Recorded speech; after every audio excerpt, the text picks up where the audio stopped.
44তম জন্মবার্ষিকী উপলক্ষে আজকের এই সভার সম্মানিত সভাপতি, আমার স্নেহধন্য স্বেচ্ছাসেবক দলের সভাপতি জনাব জিন্না, আজকে সভায় পটুয়াখালী থেকে আগত আমাদের প্রিয় ব্যক্তিত্ব সভাপতি সাধারণ সম্পাদক, আজকে সভায় উপস্থিত আমার শ্রদ্ধেয় বড় ভাই বীর মুক্তিযোদ্ধা জনাব সিদ্দিক ভাই, আজকে সভায় উপস্থিত বিএনপির নেতৃবৃন্দ, স্বেচ্ছাসেবক দলের নেতৃবৃন্দ, যুবদল, ছাত্রদল, স্বেচ্ছাসেবক দল, শ্রমিক দল, মহিলা দলের নেতৃবৃন্দ সহ প্রিয় নেতৃবৃন্দ, আসসালামু আলাইকুম। কথা সংক্ষেপে বলতে হবে, তারপরও কিছু বলতে হয়।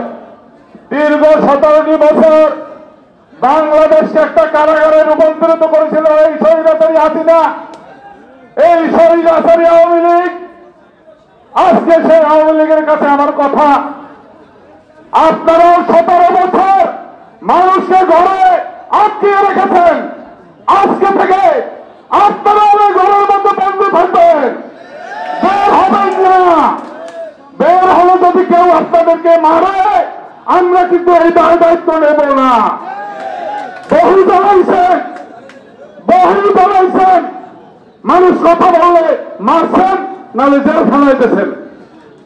আপনারা দয়া করে হিসাব নিকাশ করে চলার চেষ্টা করবেন। আমি আরো একটু কথা বলতে চাই, বাংলাদেশ জাতীয়তাবাদী দলে লোকের কোনো অভাব নাই। আমরা কোনো পরগাথারি দলে আনতে চাই না, যে পরগাথারা বিগত দিনে বিএনপির নমিনেশন দিয়ে সেই পচা টিমের মাইর খেয়ে এই দেশ ছেড়েছেন, সেই নেতা আমরা চাই না। আমরা চাই বাংলাদেশ জাতীয়তাবাদী দলের পরিচ্ছন্ন নেতা, আমাদের প্রিয় নেতা, আমাদের ছেলেদের হাসান মামুনকে চাই।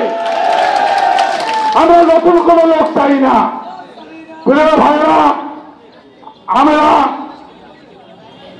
বলতে চাই, স্বেচ্ছাসেবক দল গণসংহতি দলের একটা শক্তিশালী স্বেচ্ছাসেবক সংগঠন। আজকে বিভিন্ন দুর্গন্ত থেকে আপনারা যেভাবে এসেছেন, আপনারা এই স্বেচ্ছাসেবক দলকে যেভাবে সম্মানিত করেছেন, গণসংহতি বিএনপিকে সম্মানিত করেছেন, আমরা আপনাদের কাছে কৃতজ্ঞ। আমি সকল আমার সেনাবল্য স্বেচ্ছাসেবক দলের নেতৃবৃন্দকে আন্তরিক ধন্যবাদ জানিয়ে আমি আমার বক্তব্য শেষ করছি।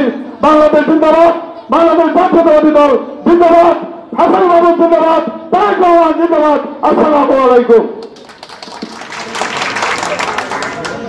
এ পর্যায়ে প্রধান অতিথি বাংলাদেশ জাতীয়তাবাদী দল বলাচিত্র উপজেলার সংগ্রামী সভাপতি পানপুর ইউনিয়ন থেকে বারবার নির্বাচিত চেয়ারম্যান